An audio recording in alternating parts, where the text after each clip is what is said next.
There's this thing Star Wars fans do where we all just nod and smile whenever the Millennium Falcon shows up on screen.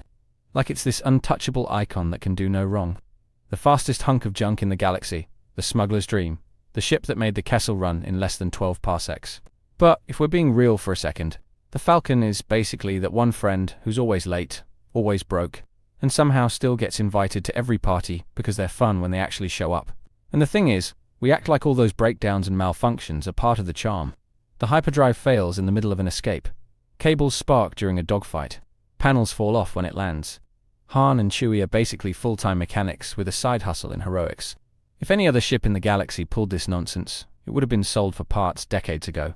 But because it's the Falcon, we all cheer when it limps into battle like a space jalopy on its last tank of gas. What makes it even crazier is how every single mission in this thing is a gamble. Will it make the jump to lightspeed? Or will we all be decorating the inside of a Star Destroyer prison cell? Half the time C-3PO is calculating odds. He's not being dramatic, he's genuinely worried for his life. The Falcon doesn't fly so much as it survives, scraping by on luck, pilot skill, and whatever miracle Chewie manages to wrench into place at the last second. But I'll admit that unpredictability is part of the thrill. Watching it dodge asteroids or weave through a TIE fighter swarm is like watching a beat-up race car somehow. Outmaneuver the latest high-tech models. It's messy, it's loud, it's risky, and it shouldn't work, but it does. And every time it does, you get that rush of, oh wow, they actually pulled it off. That's the kind of chaos energy the Falcon runs on, and it's addictive. Still, there's a part of me that can't shake the feeling that this ship's legend is built on near misses rather than clean victories. It's not some flawless marvel of engineering, it's a survivor. And survival in the Star Wars galaxy isn't about looking good or being perfect. It's about being stubborn enough to keep going, no matter how bad the odds are. The Falcon isn't a hero because it's the best, it's a hero because it refuses to quit. In this video, we're going to dig into why the Millennium Falcon might just be the most overrated ship in Star Wars, why its constant failures somehow made it a legend, and how a broken-down freighter with a history of malfunctions became one of the most beloved icons in cinema. We'll break down its best moments, its worst breakdowns, and the strange charm that keeps us loving a ship we'd never actually trust with our lives. The Millennium Falcon is one of those Star Wars icons that fans treat like it can do no wrong. It's on posters, t-shirts, Lego sets, you name it, the Falcon's probably on it. But if you actually pay attention to the movies, the ship's track record is questionable at best. We're told it's the fastest hunk of junk in the galaxy, but that nickname isn't just for show. It's a literal flying junkyard that somehow survives on charm and plot armor alone. And that's what got me thinking. Is the Falcon actually a good ship, or is it just riding on nostalgia fumes? The hype says it can outrun Imperial Star Destroyers and make the Kessel Run in less than 12 parsecs. Impressive, sure, until you remember that outrun often means limping away while the hyperdrive refuses to cooperate. I mean, what kind of miracle ship needs multiple whacks from a hydrospanner just to leave a hangar? Even the way people talk about it feels suspicious. Han constantly brags about its speed, but most of those escapes are less about the Falcon's engineering and more about Han being insanely lucky. If the ship was really that unbeatable, why does every mission involving it feel like the galaxy's most stressful coin flip? The odds C-3PO is calculating aren't for fun, he's genuinely worried. Then there's the design. From the outside, it's unique and instantly recognizable. But step inside, and it's a cramped maze of wires, panels, and questionable seating arrangements. That Holokiss table is cool, but where exactly do you store anything that isn't a smuggled crate?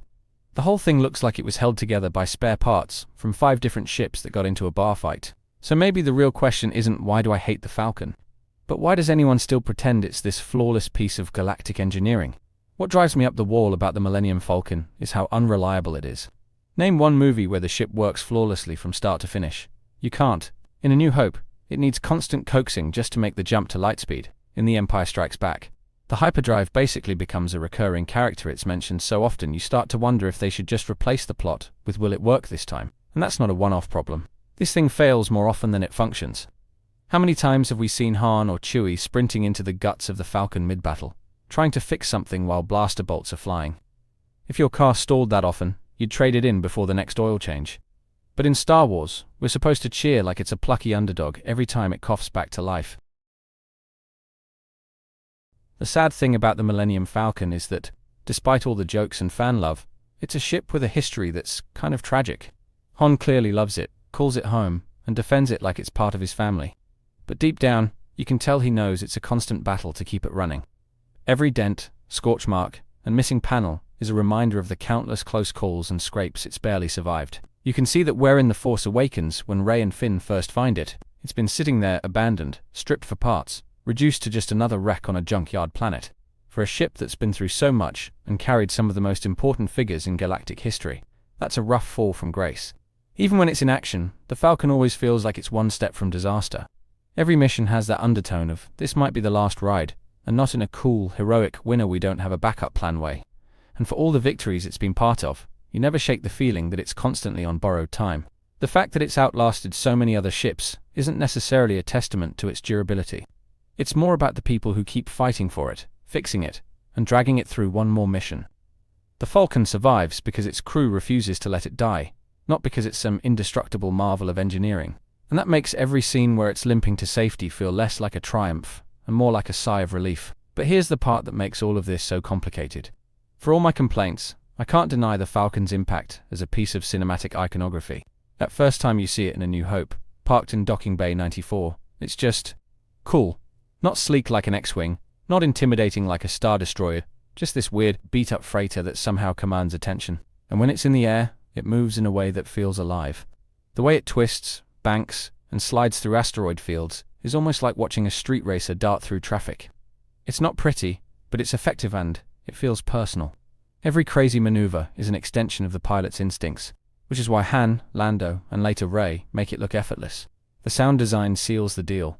That deep hum of the engines, the sharp whine of the blasters, the clunk and groan of the landing gear, all makes the Falcon feel tangible in a way a lot of sci-fi ships don't.